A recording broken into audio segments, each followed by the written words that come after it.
All right, so it's time for us to talk about something that might be rather personal, but nonetheless, it's very important, and that is socks and, yes, underwear. Stay tuned.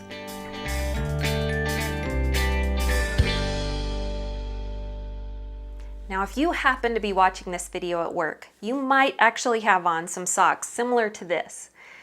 These are typical trouser socks that you can get at any clothing store, and there's a men's version and a women's version, but that's probably not what you would want to have on in the event that something were to go down with the grid while you're at work and you needed to walk home.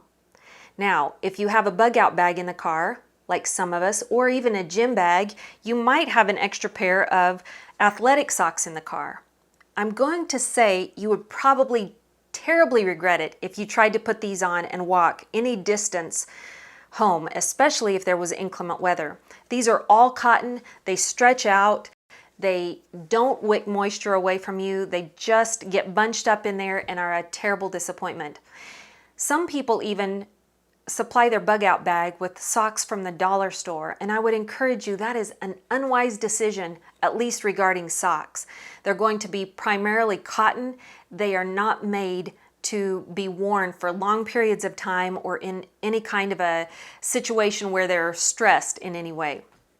So what do you need to wear?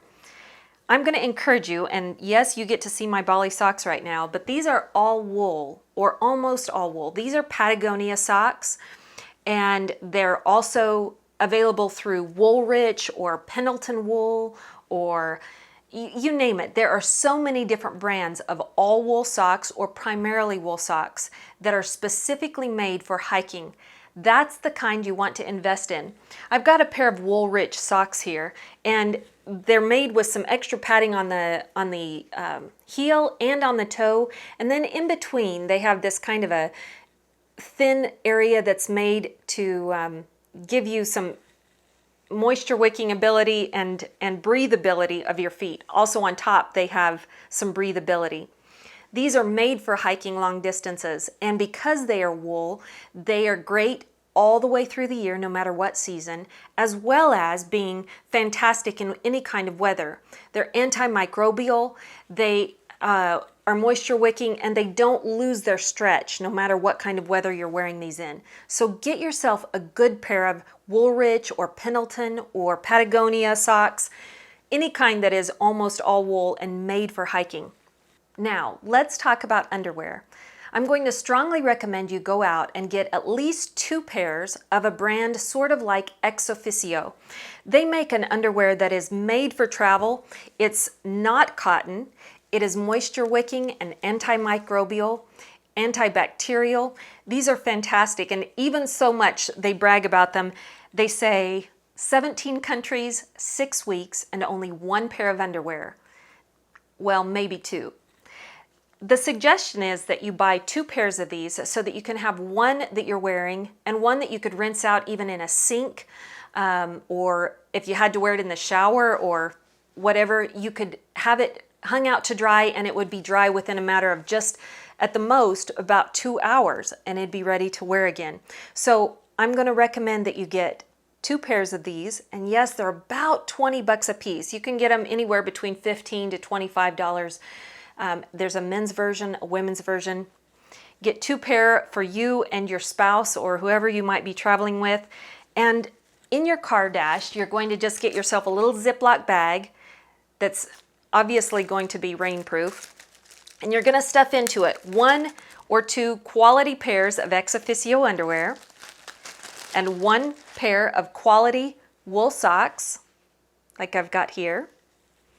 And for extra credit for yourself, I'm just going to say, go out and get yourself a little, this is a clip-on flashlight that just runs on batteries, and I always get a set of 2 extra batteries.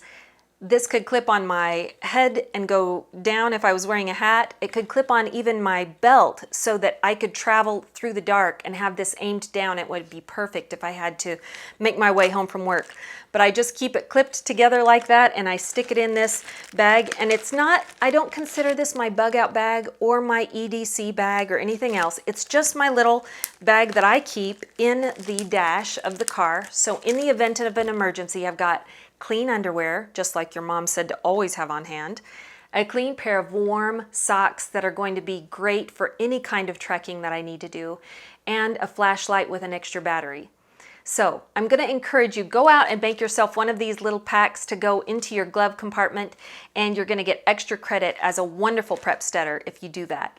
Have a great day. Thanks for joining us. I hope you will take time to like, share, and comment on this video, and share it with somebody who might be helped by it. Thanks, and we'll see you on the next one.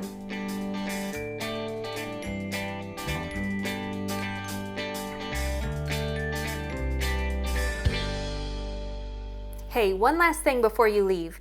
I want to share with you some encouragement from the book of Psalms, and it's chapter 56, verses 3 and 4. It says this: "When I am afraid, I will put my trust in you, in God, whose word I praise. In God I trust, and I will not be afraid. What can man do to me?" Now go spread the word.